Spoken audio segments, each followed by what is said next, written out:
Where do we begin?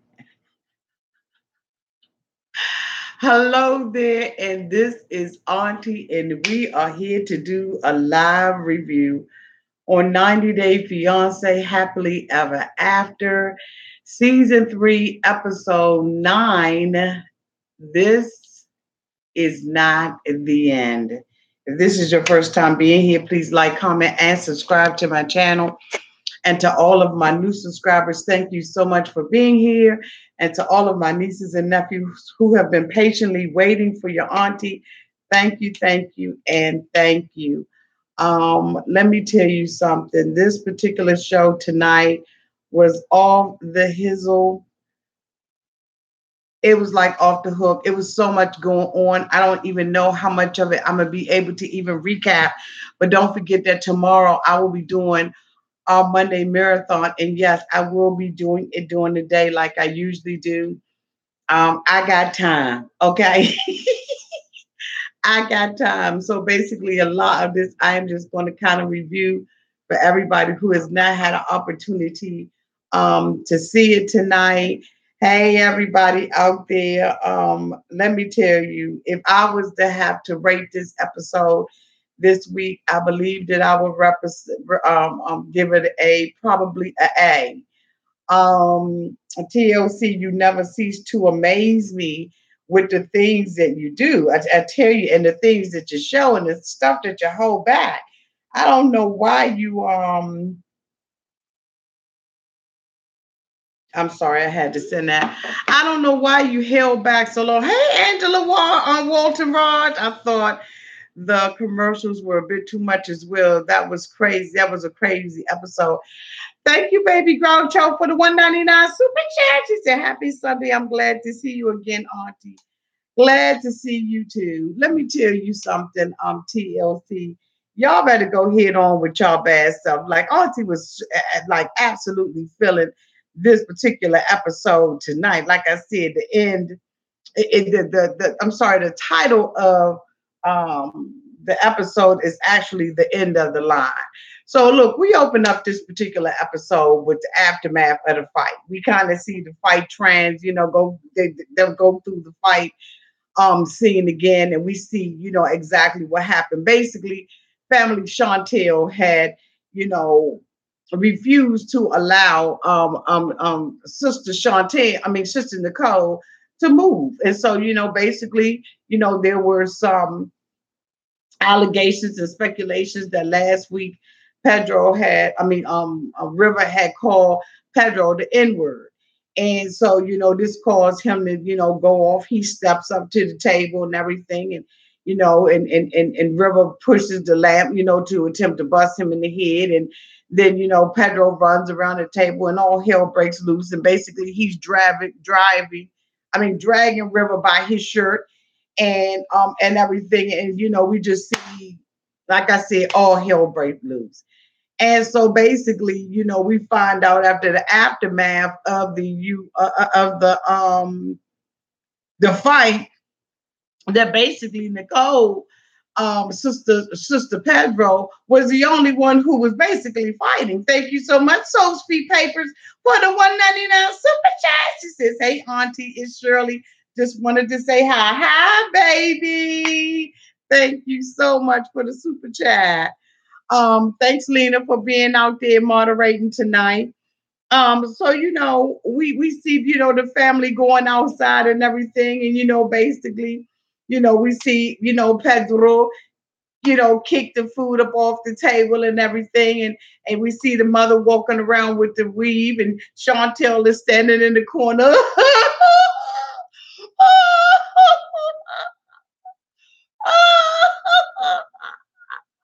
Girl, get out the corner. And we see, basically Winter, kind of saying, okay, who done it, where, when, why, what, whatever. And then so we see them go outside and everything, so we hear Sister, Nicole says, Junior, why did you attack him? and he's like, calm down. So basically, the sister Nicole has enough sense to know that Pedro absolutely, was the first one to go to blows. And then we hear the mother out there, Chantel, finally gets herself together, stops crying, and she's running outside. And she's like, why did you attack my brother like that? Why did y'all attack my brother like that? Because basically they looking at him, with his little bird chest. You know what I'm saying? Like the lady said last week, basically he's a puddle. He's no longer a river, but a puddle. And so, we see the puddle got scrapes and, everything on him, and a dog bite on his face. Because basically, Sister Nicole has been through, I'm trying not to cuss. I'm trying not to cuss. Basically, Nicole, when she went down on the ground with him, if you look at it in slow-mo and you look at it in the fast, in regular time, we can see that she went down on the ground, and that must be when she bit him. And so, basically, River don't understand, what the hell that happened to him. And so we see the mother outside, being as ignorant as she can and borderline racist, as far as I'm concerned. And, she's out there talking about some no more immigration for you, immigration for Nicole and Pedro. Very bad for my family. Immigration for Nicole and Pedro. Very bad for my family. More we Marlo. More we Marlo. More we Marlo. Can we all say? More we Marlo. More we Marlo. The mother's ignorant as hell. I'm just convinced if the mother, if I ever thought that the mother could not get any stupider, I think that tonight the mother did. The mother was completely and totally ignorant. Who stands around and says, very bad for my family, moo wee marlow. Moo wee marlow with weave in their hair. And then, you go on to brag and have bragging rights.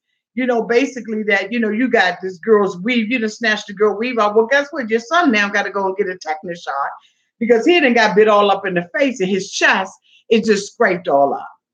Nicole put an ass whooping on him. Now, we were all sitting up there waiting for the fight to happen and everything, thinking that, Pedro was the one who, basically whipped River's ass and turned him into a puddle, when actually it was Nicole.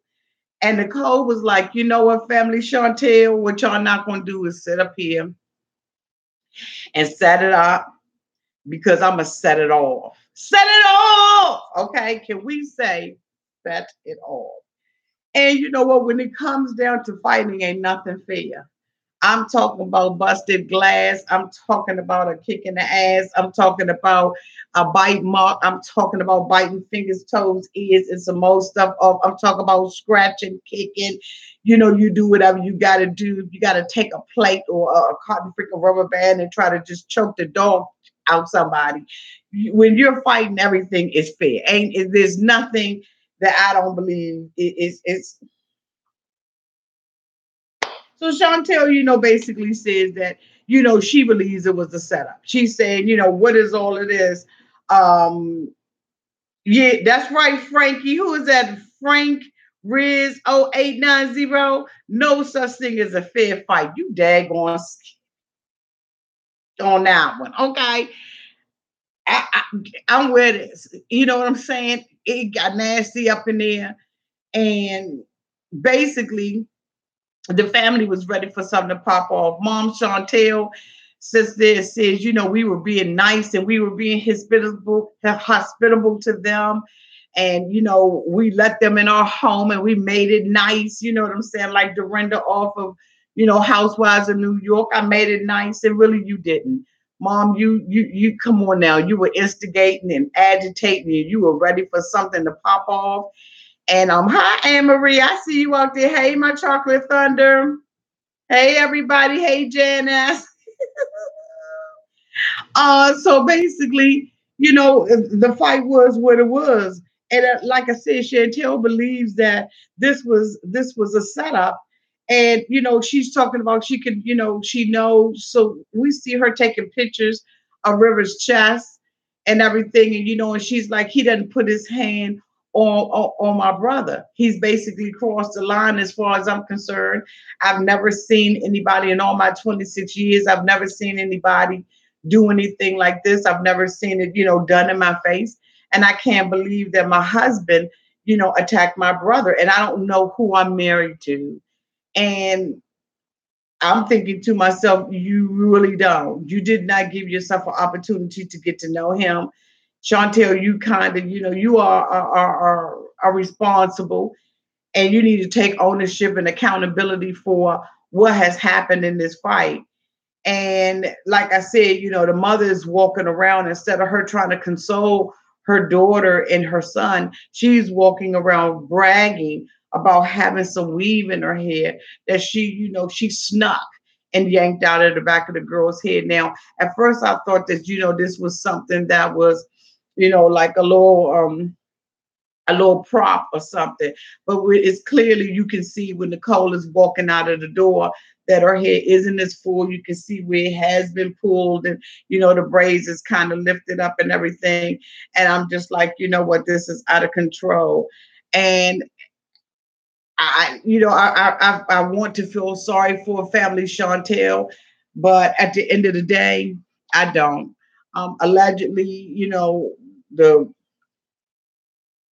the the TLC staff tried to, follow Pedro and Nicole, and they lost them. And, they came back, about a hour later to family Chantel's house. And, another argument ensued. And, it just really has brought out the worst in everybody. And I really did, kind of look at the mother, and I just was feeling some kind of way, thinking that, some of the stuff that the mother was saying was just a little bit, just a little bit racist.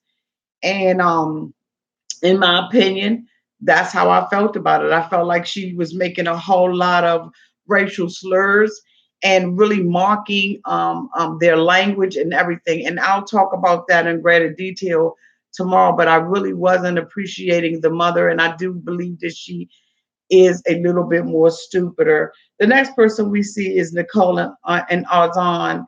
Um, basically Nicole is having to pay the piper. She has to tell everybody that, basically she didn't have the right paperwork, and she has to try to discourage her father and everybody from, coming to Morocco, because she is now not going to be getting married in a week's time. And, basically, she sits there with Robert Lee. She comes into the house, you know what I'm saying? And Hassan is really trying to make Nicole take responsibility for it. So the mother, Robert Lee asks her, what happened? And Nicole tells her, turns out I didn't have the right paperwork. She said that paperwork right there. Hassan picks up the paperwork and shows the mother. He puts it on display. He puts it on display and everything, and he lets the mother know. Basically the background check. It wasn't certified. It didn't have a seal on it or anything. And so Rosalie is like, okay, so Nicole, you didn't do your research. And so Nicole, being the child that she is like, yeah, I did my research on it. And so the mother's like, evidently you didn't. This is going to cost everybody a lot of money. Your dad and your stepmom are flying over here for this wedding. The family has, prepared all these things, and spent all of this money. And basically you haven't done the research necessary in order to know that you were supposed to have your background check certified and have an original seal and everything on it. And so Nicole is basically, sitting there, having a pity party all by herself and saying how she feels sick that, she has to take responsibility for this, and she has to call the wedding off. And so, we see her, the mother saying, basically, Nicole, you got to do it. So Nicole, gets the telephone from Azan and Hassan. And I don't know why Hassan has her phone, but actually, it is what it is. And so she gets the phone and she calls her, her dad. And she begins to tell her dad that the paperwork that she needed, the necessary paperwork in order to get married and get the marriage certificate, she doesn't have.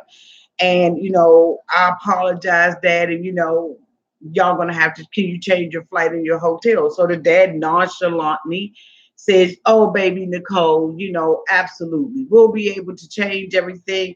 Don't worry about it. You're not responsible for all of this, basically, in so many words, as far as I'm concerned.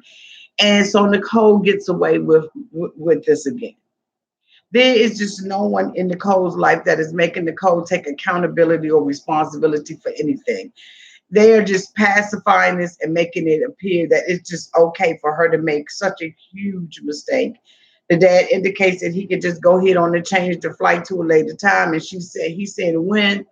And she said, well, I'm going to have to try to push the marriage back a month. So the dad was like, well, how are you going to get the paperwork? And she was like, you know what? I thought you would never ask. Actually, Dad, I want you to go and get the paperwork for it for me and send it to me here in Morocco. I would have been like, oh, hell no. What you need to do is you and baby May need to get on the first flight smoking so that you can get your little ass back here. And it just, this is just a family of enablers. And I don't understand, when Rosalie turned to Hassan and asked Hassan, how do you feel about this? Who gives a flying, what he feels about this? And so, Rosalie, who allegedly is so against the marriage, is so against this wedding, is just again falling prey to Nicole's cries and her little whims, and just her being a baby. And I'm so sick of seeing it. I don't know what to do. And so Azan feels like Nicole is upset, but he thinks it will happen when it's supposed to happen. Basically, he's giving up on the he's like, I mean, even I'm starting to see my own red flags. You understand what I'm saying? He's starting to see all the flags he's put down on the flag. And so he says, Nicole is upset, but basically, I'm not upset. If it happens, it happens. If it doesn't, it doesn't. And I'll just marry another woman from another area code. I'll marry another woman from somewhere else. I got so many of them. I got 4 and 5. Allegedly, I got 4 and 5 different cell phones, and I got hoes and bros from different area codes. And so I don't care whether or not Nicole and I, get together or not. She's upset, but damn it, I'm not. The only thing that I'm mad about is that my family went out and spent this money. And so, basically the dad says, I'll see what I can do, Nicole. I'm going to go ahead on and try to, get the background check and everything for you. I'll sign it, fax it. I'll do whatever you need me to do.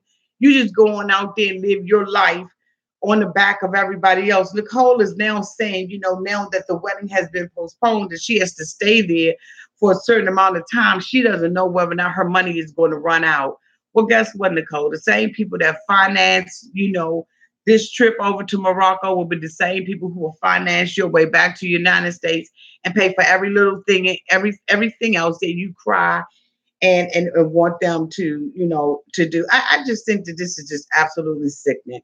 The next thing we see is David and Annie. David and Annie are packing for their move.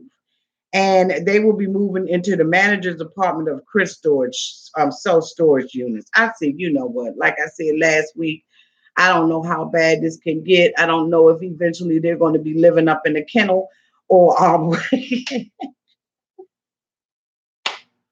washing dogs and hogs and doing whatever they got to do. But, at this point, they have hit rock bottom. And so we see David, at this point, you kind of really want to feel a little sorry for him.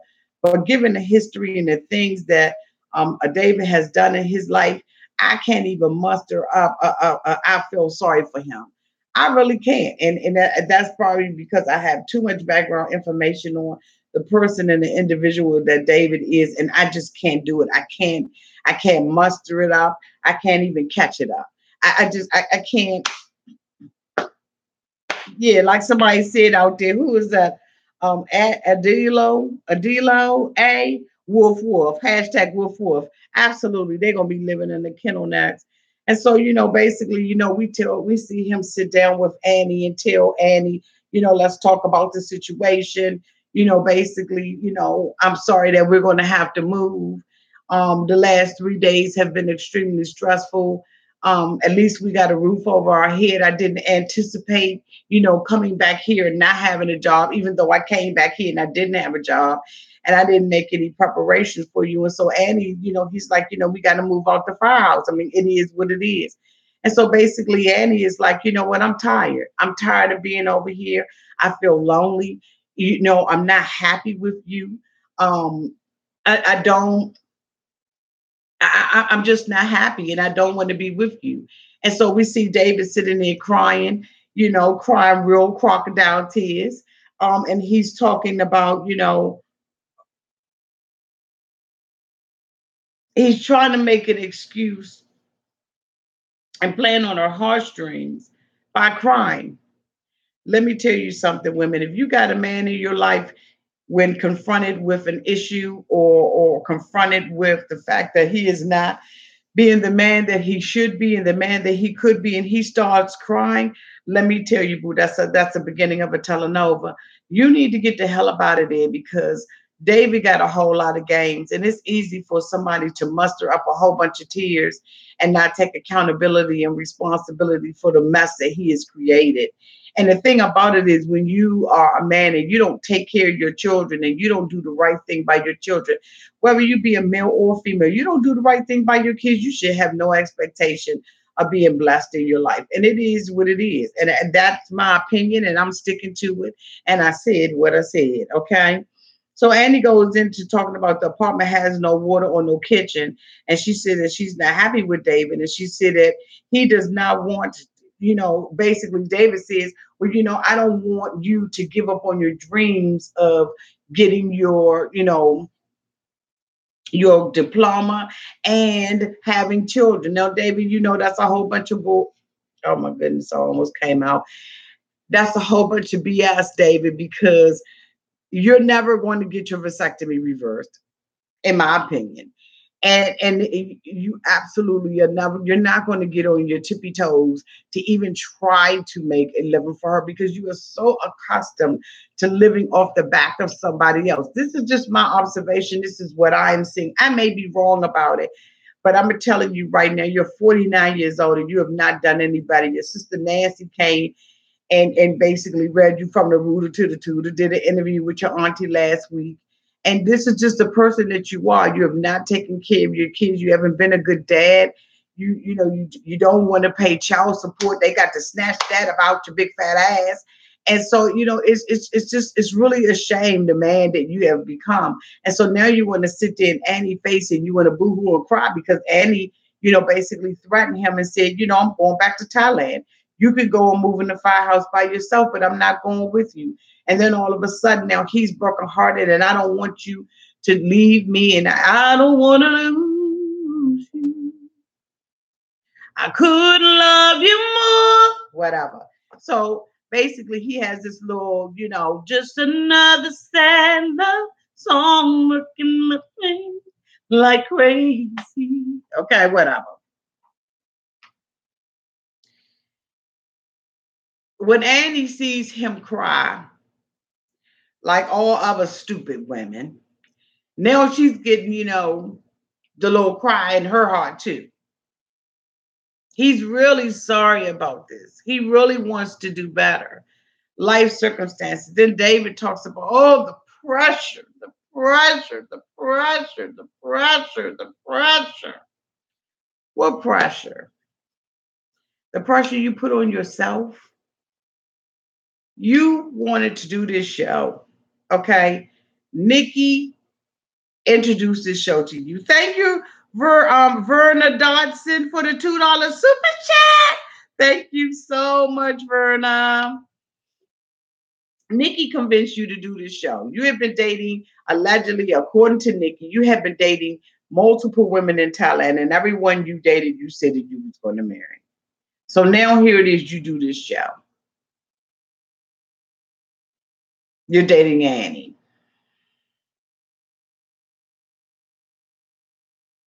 You marry her because that's the conditions of the show. They won't go follow you around. You got everything that you wanted, or so you thought.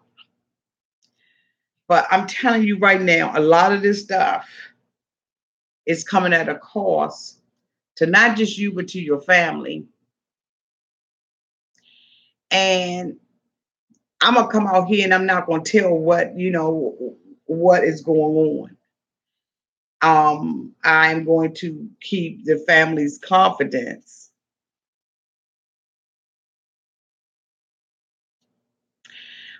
But David, the choices that you've made, the decisions that you have made has truly affected your family. And you know what I'm talking about. And Ashley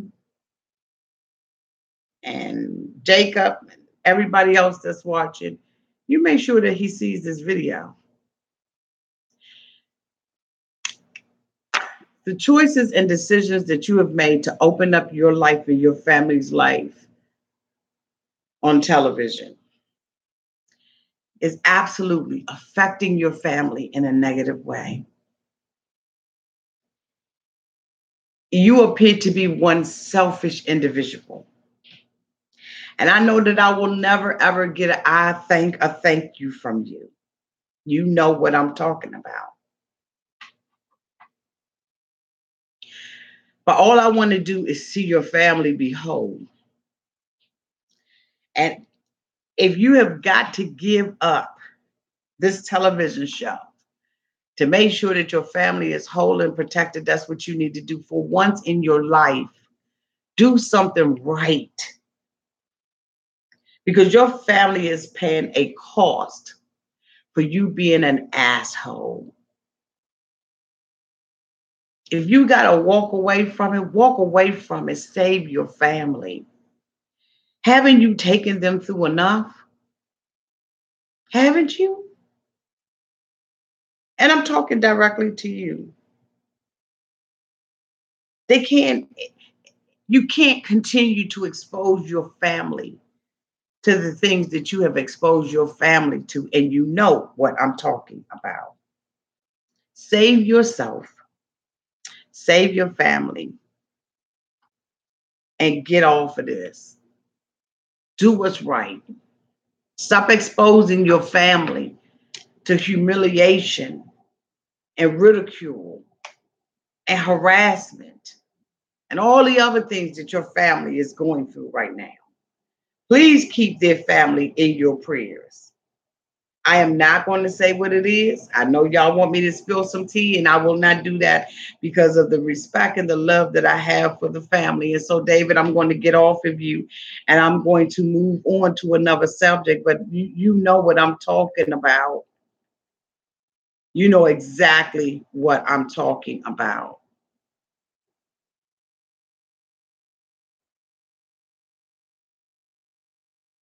Andy says that she is not sure if love is enough. She says she loves David, but she doesn't even believe that love is enough. She asks herself all the time, why am I with this man? I ask myself the same damn thing. Why are you with him?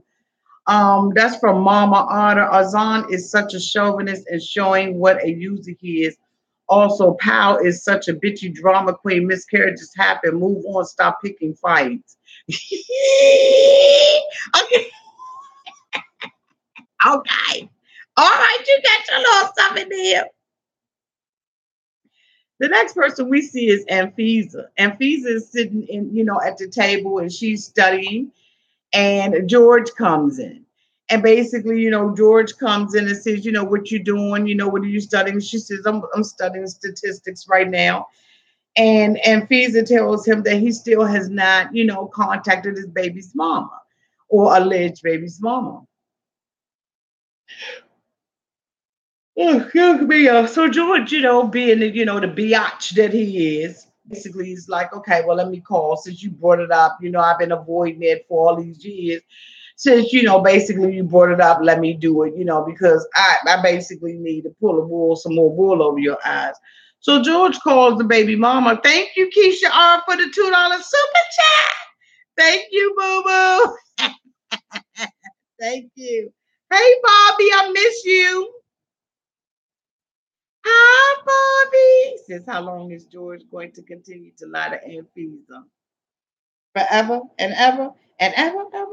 So basically, George, he sits there and he calls, the baby mama on the telephone and everything, and Aunt Fiza is sitting there. Now, as we know from last week, Aunt Fiza, wanted to talk with the baby's mother and George together. She wanted all of them to get together. Hey, Alice. And she wanted them all to get, love you too, Keisha. She wanted all of them to get together and talk. And so George calls the baby's mother on the phone and everything.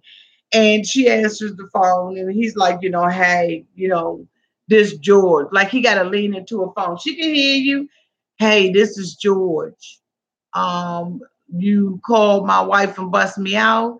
And so she was like, hey, what's up, George? You know what? I don't even know how to start this conversation with you. And, so he's like, she said, I've given, it's been so many years. I've never asked you for anything. And I've never worried you about this child. But you know what? We need to talk about this baby. And so George says, basically, I'm reaching out to you because you reached out to my wife. And so, we hear the young lady on the phone, kirking out at this point. She's going off on George because she's like, the only reason why you're calling me is because I reached out to your wife. I got your damn attention, didn't it? Thank you, Jana Meyer, for the $10 super chat. Sending love from Queens, New York. Thank you so much for the love, Jana. So basically, he wants to get into an argument with her because, she reached out to Anfisa and he wants to zero in on one little comment that she made about her, using makeup, or George needs to, be spending money on this child instead of, helping her look uglier. And so the girl, she just won't having it. The baby mama won't having it. And she was like, what you're not going to do is you're not going to be a rude I'm trying not to curse. Good, googity goo. You're not going to be a rude mofo. You're not going to call me on this phone, George, and talk about one thing. She said, of all the text messages and everything that I sent to Anfisa. And you know what the thing about it was, the only thing that motivated Anfisa to say something to the girl or to take the girl seriously was the comment too. You mad because the girl said your ass was ugly. You don't give a damn about the baby. You don't care anything about that, Anfisa. Thank you, Skinny B111 for the $4.99 super chat. Hey, Auntie, sending all the love from Inglewood, California. Thank you, Skinny B111. Thank you so much, y'all, for blessing your auntie. Auntie's advice. Did you notice that they never scheduled the DNA test? Okay. So basically, Anfisa is mad because the girl made a shot at what she looks like.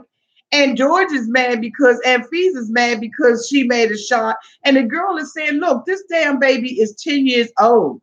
I have not asked you for anything. I ain't been in your life. I've been trying to reach out to you. I've been trying to give you a little break from everything because I said, you know what? He is too young.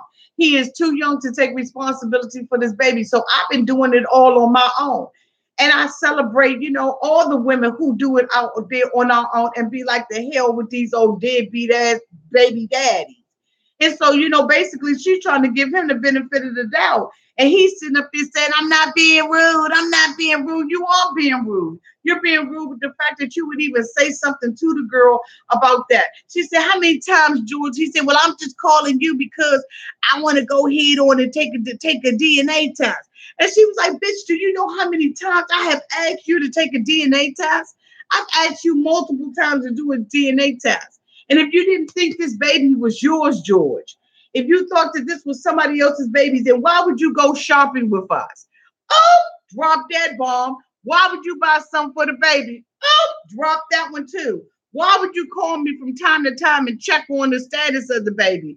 Bloop, drop that bomb. Okay, she dropping bombs all over the place. And then Anfisa's sitting up there looking all crazy and cuckoo for Cocoa Puff because now you done finally found out that your man is not only a lie about small things, but he's a liar about big things too.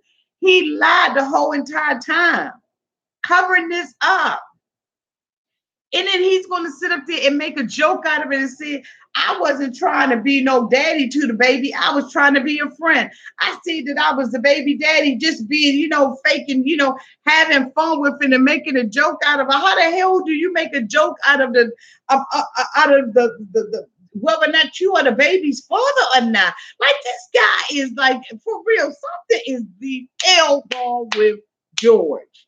I don't know if there's a one French fry missing out the Happy Meal. I don't know if he's got marbles missing, like Hook, the movie Hook. I don't know what the hell, but something is the hell wrong with George. And I can't. I'm trying to tell you right now, I cannot fuck with him because this guy is so insensitive to everybody's feelings. There is something in him that is just, just just genetically off, where he doesn't have a concern about anybody's feelings about but his own. And he can't even be real with himself. And then Fiza's sitting up here doing a damn yoga video with him. She's still with him in spite of all of this stuff. As many of you all know, allegedly, the baby's mother, this young lady that was allegedly having a relationship with George, has since gone home to be with the Lord. And so, what is the status of this baby? Did he ever find out whether or not he was the baby? As someone said, Frank Ritz 890 said, they didn't even take the DNA test. So we don't even know whether or not this baby ever found out whether or not George was the father or not. I'm hoping for the sake of the child that he's not, because he's never going to be a good guy. He said, basically, I went and brought the baby a couple of things, just trying to be a friend and not a dad. You bitch, what are you talking about? How dare you sit up in Teal's feet? Oh my God, I'm trying to calm down. I can't even get my words together. How dare you sit there in front of TOC and think that it is going to be okay with the American public that you as a man would say something like that? Why the hell would you say that? And especially given the fact, given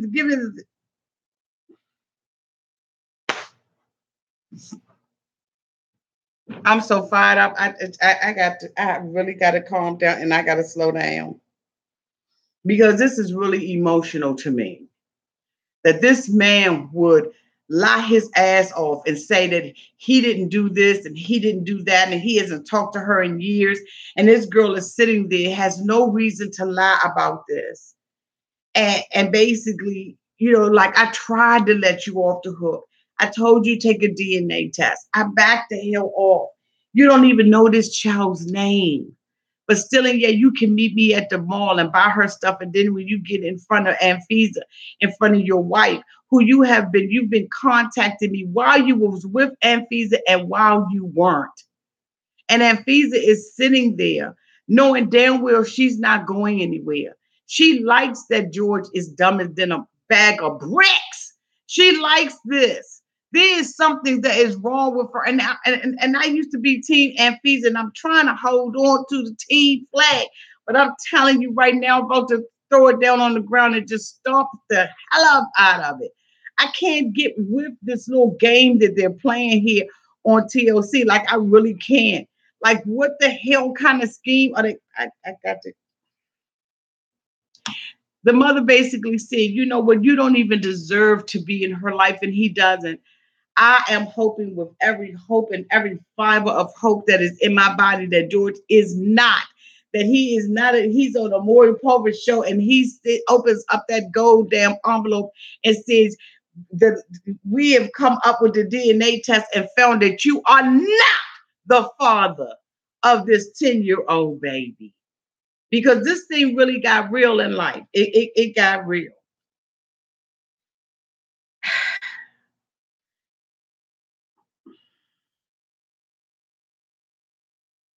Then Ephesians sits there and goes through these changes and getting this old books and says that, what if it's found out that you're the baby's mama, the baby's daddy, I'm not going to be with you anymore, George.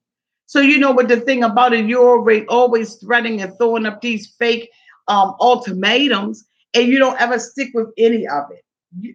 Okay, so we're gonna move on. So Chantel, we see Chantel. She stayed with her sister. I'm gonna really get into this tomorrow because I'm so sick of them. I don't know what to do.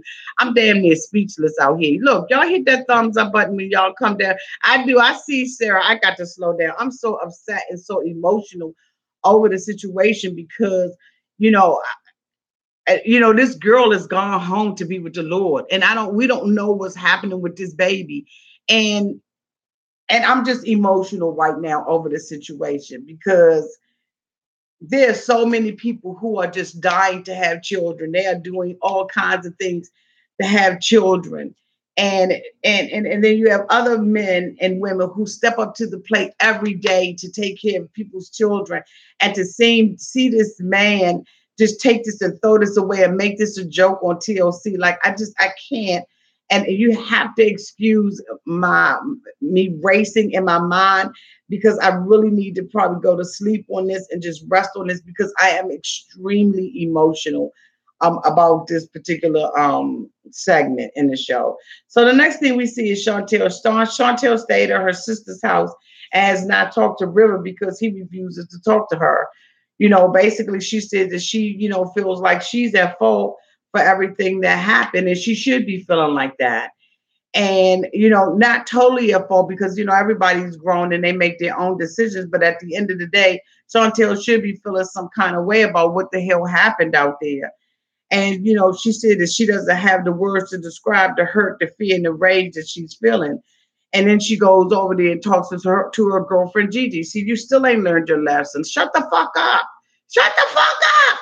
Talk to Pedro about what's going on. He an asshole and all of that kind of stuff. But guess what? At the same time, go and talk to your husband about what the hell that's happened. You ducking his phone calls because you so damn scared. You don't want to step on his damn toes and you don't want to, you don't want to step on his toes. You don't want to end your marriage, but still, and yet you don't like the fact that he, whooped you. He allowed his sister Nicole to whip your brother's ass and rip his shirt off. And your mother and everybody all up in your mother's house, and they got food and got crackers sitting up in the baked beans. Who the hell eat baked beans anyway like that? Looking like y'all just took it out the damn can and threw it in the daggone great. I got to calm out. I got to calm down. So she doesn't want to take responsibility, and of course, the family probably getting on her about that, and she's looking and saying, "What kind of monster of a man have I met?" So she goes over to her little girlfriend's Gigi's house. Gigi just as cute as she can be. Hi, Gigi, and she's over there at Gigi's house, and she's asking her opinion. Gigi's like, "Look, I ain't never been married before. I don't know what the hell to tell you. George needs to grow up regardless if he's the baby's father or not. He was truly the mother's friend." Absolutely, Virgie. So basically, Chantel is sitting out there and she's like, I, I don't know what to do. He gets up and comes across the road. She basically tells Gigi what's happening. So Gigi was like, well, you want to go head on and look at the messages because Chantel indicated that Pedro had been texting her all day and that basically she did not want to look at the text message. She hadn't looked at it. So Gigi was like, give me the damn phone. I'll look at it. So Chantel pulls the phone back and everything. No, I don't want to look at it. And she's like, well, somebody got to look at the messages. At the end of the day, he's still your husband. She's like, yeah, no, I'm ready on her. Her brother or her ass. And I just can't look at her right now because I really want to, get some justice forever. Justice forever. Justice for Pato. Justice for Pato. So, basically it's like, look, you need to look at it. Gigi went outside. She told the daggone TLC people, she said, I don't know what the hell to say to her. I mean, her husband over there fighting her brother and everything. What she come over here for? So basically, Chantel is like, okay, I'll go ahead on her eat on. Oh, I'm so scared. Oh, I'm so scared I'm gonna lose him, and I ain't never gonna get nobody else with these long ass eyelashes I got on watching people windshield wipers as they go down the street. So then she looks at it and she's like, okay, so one of them says, more. This one says, I brought a ticket for Nicole to go home. And this one said, Pinky, call me. Oh, Pedro is trying to butter me up with these sweet words of more. I brought a ticket for Nicole to go home. No, he brought a ticket for He bought a ticket for Nicole to make sure that Nicole was safe and sound after she took and bit the dog out of out of puddle. And she done ripped all kinds of Zorro Z's all up in his chest. You understand what I'm saying? He said, I'm gonna make sure my sister get up out of here safe and sound. You Chantel, you think he give a damn about you? No, he did that to protect his sister. But you talking about he trying to buddy you up and you marry him for better or for worse. And this is the worst of it, but you still want justice for Puddle. The hell with Puddle? Puddle basically done turned into a damn drip. He done got his cheek all chewed up. Nicole in there acting like a damn Saint Bernard. Come on now. She said, basically, she basically wants her man. And, so she's like, she feels Pedro trying to bring, she basically wants to be back with him. Okay, thank you, Tom and Dina M. Justice for Sideshow Bob. Okay, justice for Drip. When he called her Pinky, that just did it for her. She was like, oh, that made me, ooh, trying to butter me up. Loretta, thank you, Loretta Powell, for the 4.99 super chat. Your Danielle impresses hilarious. Thank you so much. Thank you so much. So the next thing we see is Molly, my girl Molly. So Molly is basically, basically at the ice skating rink. I mean, at the roller rink, and she's got Kinsley with her. And she was like, "Look, my man gone. He been gone for 2 weeks. He packed his stuff up and he left my ass." And so, basically, I'm gonna, spend time with my children now. I put this man before my children, and so, now I really got to get my stuff together. So, basically, baby Kinsley is happy because when you spend time with children, they happy. They don't give a damn. And so, she's like, I really need to kind of mend my relationship with Olivia. And, she's like, I basically filed for the divorce. And Louise is gone. And, I got to get Olivia back in the home. So, basically we see Molly sitting in there with Kinsley, trying to get the skates together. And in comes Livy. And I'm so happy to see Olivia. I ain't never been so damn happy to see that little girl in my life. But, she comes and everything. And she's like, I'm really going to try this time. And so, she's like, I'm going to give my mother a second chance, give her an opportunity to say what the hell she got to say. But what I liked about Olivia was she was very upfront about it. She said, I was the one who got the brunt of everything. And that's the thing that we do a lot of times. We do as parents, we put our relationships on our children. She said, Kinsley didn't understand what was going on, but I was the one that when my mother sat around crying and all of that kind of stuff, I was the one who, listened to her be frustrated and Louise coming in and out of the household. And so Molly tells her, she apologizes and says, I made a mistake and I just might make another mistake again. And so Olivia is like, well, Mom, I'm not going to be able to, come back home unless we have some conditions. I really do like staying with Matthew because I don't have the pressure and the stress of all of your stuff.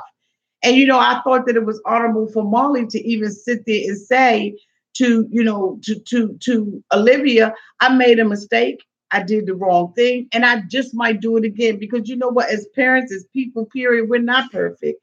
But Molly, I'm hoping that you make every effort. I know that there have been many rumors out there that that Louise has been deported back to the Dominican Republic. I talked to Molly today and last night, and I have discovered from Molly that if Louise has been sent back to the DR, according to Molly, it was based on him doing himself. It was voluntary. According to Molly, they have not met with USCIS as of yet. They don't have their hearing date, but she is happily divorced from Louise. And so I know that there's been a lot of stuff that has been going on in different chat rooms and social media sites indicating that that Louise made some statements saying that he has been deported. We don't know whether or not this is true. I cannot verify, but I can verify that I did talk to Molly. She is very happily divorced from him. They have not had their hearing with USCIS. And she does not know, he has not been officially, okay, he has not been officially deported out. And if he has been deported, it has been because of on his own volition and not because the United States of America has deported that ass out because they haven't even had an opportunity to have their hearing yet. And so, Marley, thank you so much for clearing up the record because when I saw the information that was going on, I was like, you know what, Molly, we got to talk about this and find out whether or not I need Auntie needs to know. Auntie need to know what the hell is going on. So thank you so much, Molly, for clearing all of that up. And you know, like I said, Olivia said, you know, she wants to come back home. She wants to be with her mom, but you know, there are going to be some conditions. Her mother needs to have some conditions about it, and you know, she needs to have some as well. So the next thing we see is Nicole and Arzon. Nicole, and you know, basically now has to face the family. And you know, she has to tell them that this marriage is off. And so the mother and the sister sitting up there looking like that. They like this up on that ass. The sister, she like this. She gonna mess around and make me her up. So, you know, Azam was like, I don't want to look at my family and tell my family anything. And so, you know, basically, you know, Nicole, like, I don't want to tell them nothing either. I'm scared. I don't want to say nothing. So, you know, he like, you know, well, one of us gonna have to say something. And so, you know, Nicole is sitting there like, you know, because neither one of us wants to be the first to say. Okay, so Azam begins to tell the family that Nicole did not have the right paperwork, and the sister was like, "Wait a minute, what the fuck?" The mother, you know, the mother sitting there like, and the sister was like, what the? Wait a minute, hold on, what did you just say?" So Azam was like, "She ain't had the paperwork. She ain't had the right paperwork." So the sister was like, "How did she not have the right paperwork? I ought to get up here and whoop her fat ass. Do she?" The sister said, "I did all of this and she didn't even had the right damn paper." The sister wasn't ready to whoop that ass. She was like, don't she know how many other people gonna suffer as a result of her not having the right paperwork? What the fuck is wrong with her, Azam? I told you leave her ass alone. And so, you know, basically the mother's sitting there like, you know, when I'm so daggone pissed off, I ain't gonna say nothing. I'm gonna sit up here in this daggone corner like this because as soon as it's light cameras action is over, I'm whooping her ass all up and down these streets. And so basically the sister was like, you know, I'm pissed off. I am pissed off. We did all this to prepare for this wedding and she couldn't even get the paperwork right. You know, the sister said she should have checked the paperwork. She goes outside. She tells the TLC camera, I was upset when that fat bitch told me that she had that they had the paperwork right, and then she gonna sit there and try to make Azan take the fall for it. And he's like, you know, you need to at least try to say something. You need, you know, open your mouth up and say something. And she's like, no, you say something. You say something. Much as I've been paying for you, you better say something. And I noticed her aggression towards Hassan. And I was like, you know, he was like, you don't know, you say something. So you know I'm stupid. You know I'm stupid. I don't know what the hell to say. So the sister was like, you know, tell her fat ass how much money we done lost. So before Zons could get it out of this mouth, she was like 6 million. Bitch, we lost $6 million on this wedding. So Hassan said, you know, basically $6,000 has already been, you know, expended. And so she's like, you know, I mean, you know what? I mean, you know what you want me to say is talk for both of us. Talk both of us. I pay you enough. You know what I'm saying? You're a little, you know, I'm a little ventriloquist, you know, whatever that word is. You know, you're a little dummy in that, you know, I'm speaking for you. You go ahead and talk for both of us. Just no respect for the family. You sitting up there looking dumb. And so Hassan said, you know, don't cry. Don't cry. Don't cry. Nicole didn't even know what to say. And she said, until the sister told her, look, let me tell you something. We done spent $6 million on this wedding. We got people coming. People are suffering because of this mistake that this dumb American woman has made. So I tell you what, when she gets her paperwork and y'all actually get the marriage certificate, then we'll plan a wedding. But before then, I don't even want to see her ass.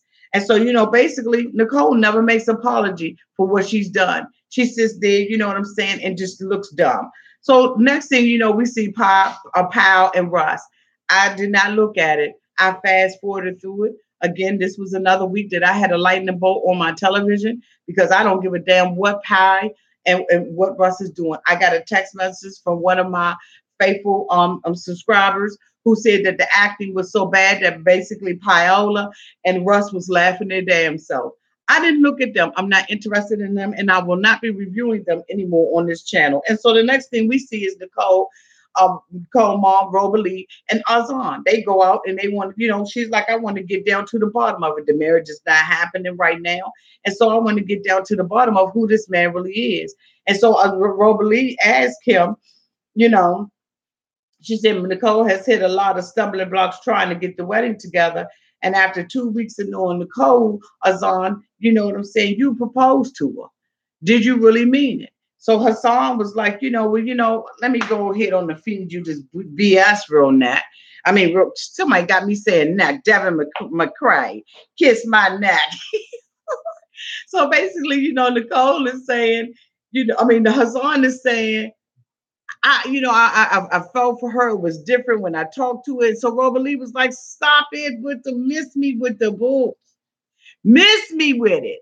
I need you to sit up here and tell me the truth about the matter. And so Hassan was like, oh, okay, so Robalee ain't playing. She said, did you mean that? You proposed to her. And did you mean it? And he was like, yeah, when I talked to her, I thought she was different and she was somebody I wanted in my life. And so Robalee said, but yet and still you had other women in your life.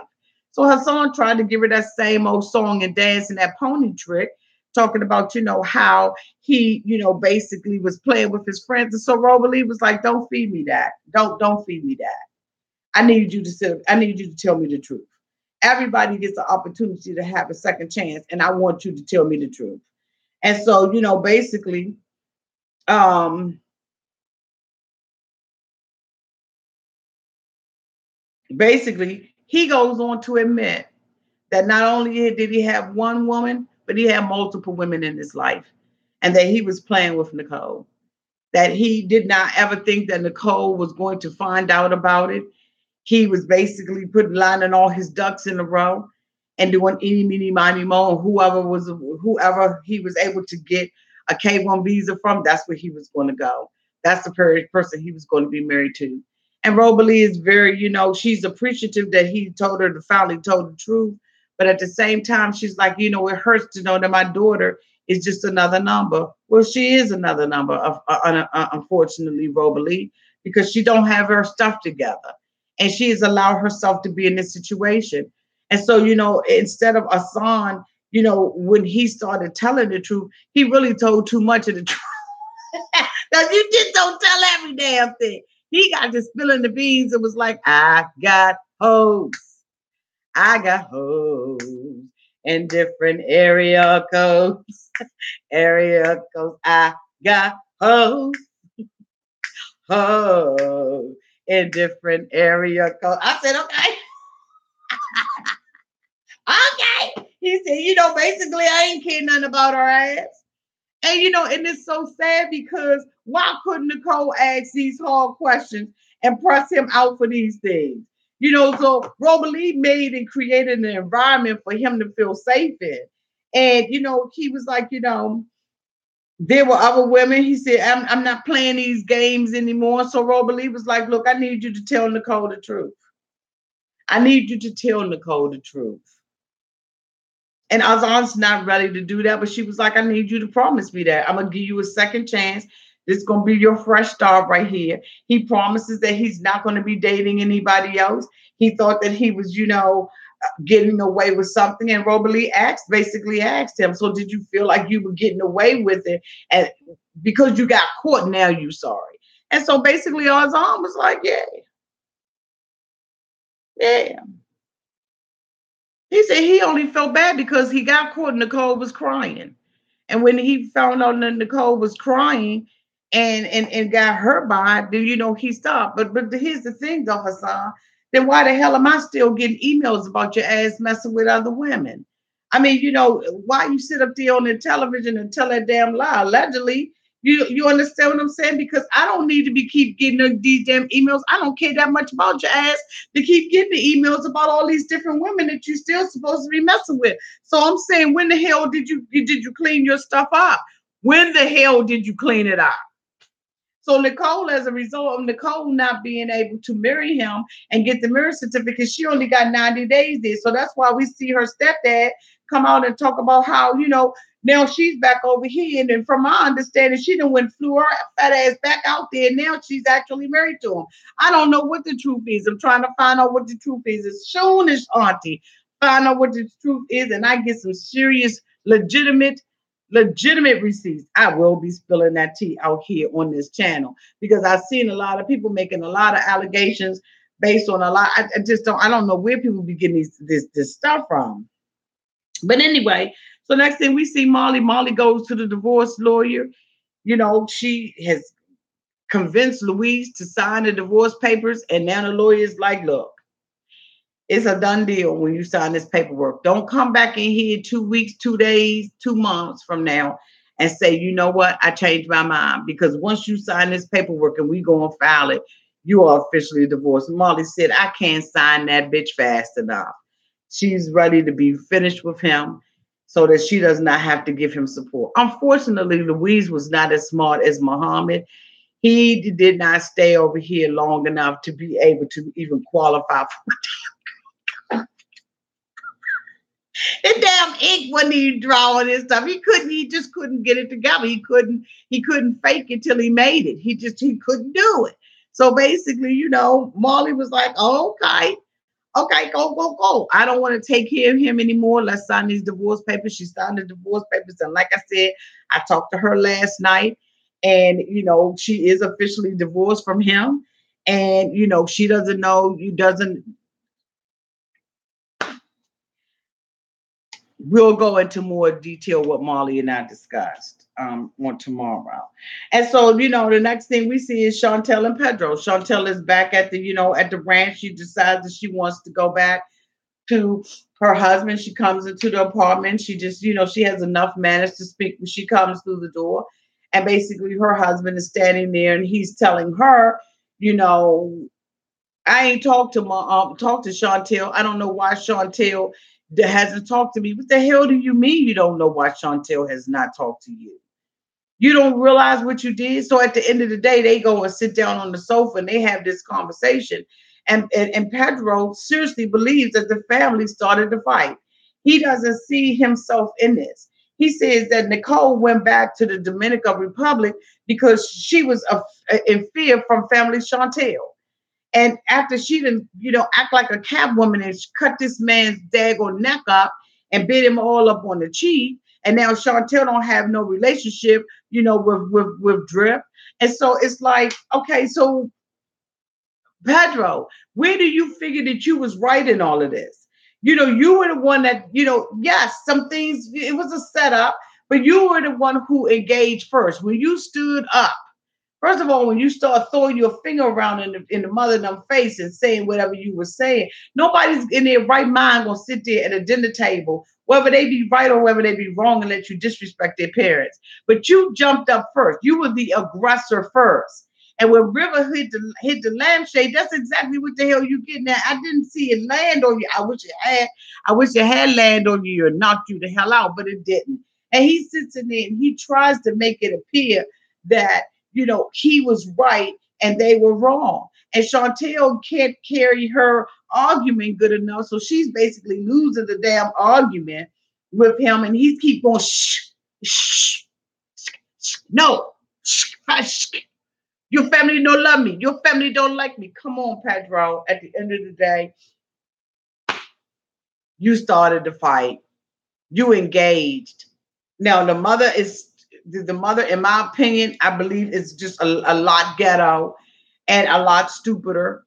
And I do believe that the mother has agitated, instigated, but at the same time, Pedro was right. If Chantel did not tell the business to the family, then the family wouldn't know anything about it. But like Chantel said at the same time, like I'm on both sides. You know what I'm saying? I don't know where to be. I feel like a ping pong ball. Because like Chantel said, what did you think I was going to do? Sit here and allow you and your sister to verbally abuse me the way that they have? So, I mean, it's just a whole bunch of stuff going on. She gets up, and then next thing you know, Pedro drops the divorce word. He drops the D word. I'm really thinking about a divorce and I'm thinking about a heart, and you need to be thinking about. She said, but you don't need to think about nothing. I don't need to think about anything. I'm done. She gets up and she goes into the bedroom, which is like 2 yards away from where the hell he is. He goes knock on the door. She's like, no, I'm not talking to you. So at the end of the day, they're both arguing back and forth, about who's right or who's wrong. But where Pedro messed up, as far as I'm concerned, is that basically when you drop the D word, it's over. You're talking about a divorce now. Now that to me, that was serious.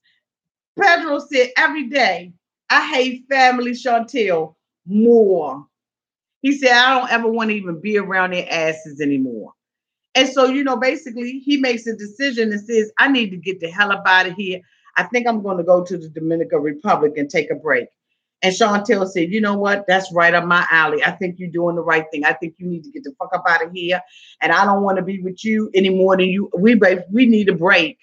So this is basically, the straw that both Pedro and Chantel believe that's going to break the camel's back in their relationship. And you know what? Things like that sometimes will cause your marriage to separate. It appears from Instagram and from some sources that I will not name that they are still together and happy together. And that Drip don't deal with him anymore. You know what I'm saying? He wants to mature more back into a puddle so that he can become the river that he always believed he was. And then happy belated birthday, Puddle, Drip. So So the next thing we see is David and Annie. Annie says she wants to basically die. She just wants to roll over and die. Okay. She's on her way over there. And we see them in their little red pickup truck as they drive up to the self-storage unit.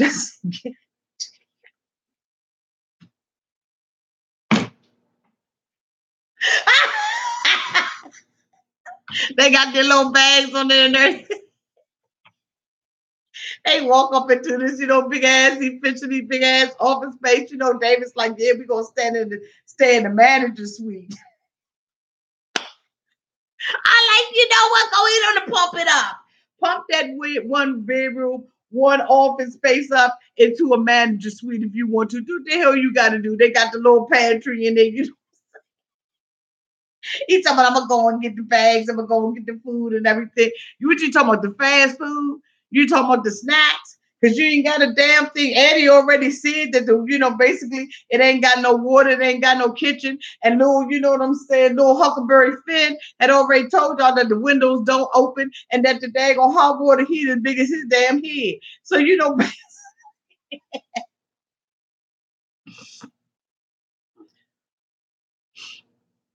oh, okay. I saw something going on about the N word. Okay, I had to check that out.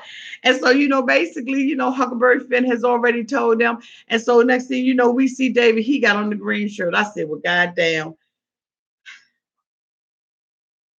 Damn. He basically the janitor. He bookman. He's a white bookman. On good times. He didn't win on. I mean, he is just like, you can't get any lower than this. David and Annie are living basically in a one. I mean, they put the bed together and she like, I'm so damn unhappy. I'm so unhappy I could just die. David is sitting up there crying and talking about, he's done the best that he could. And I tried to do the best I can for you. But it seems as if it's not enough. Oh. But if you really care, I mean, if you really, really care, then you'd open up your wallet to me. I'm surprised we ain't seen David with a GoFundMe yet. I hate to give him some ideas, but that bitch need to GoFundMe. How about I might start that damn thing myself? So we see them sitting up there, and they going through the motions. And Annie is like, I sit and I cry by myself. I never told you, David, but I sit in here and I'm lonely and I'm brokenhearted. I thought I had to poop and I only farted, and I ain't got no place to really do it in. And I'm just feeling sad and alone. And my life here in America is not working out the way that I thought. Good for you. Your nasty ass self. You're nasty to the kids. You're nasty to everybody. Good. I'm happy that things are not. So we basically got these two big ass babies sitting up on the sofa and they crying together.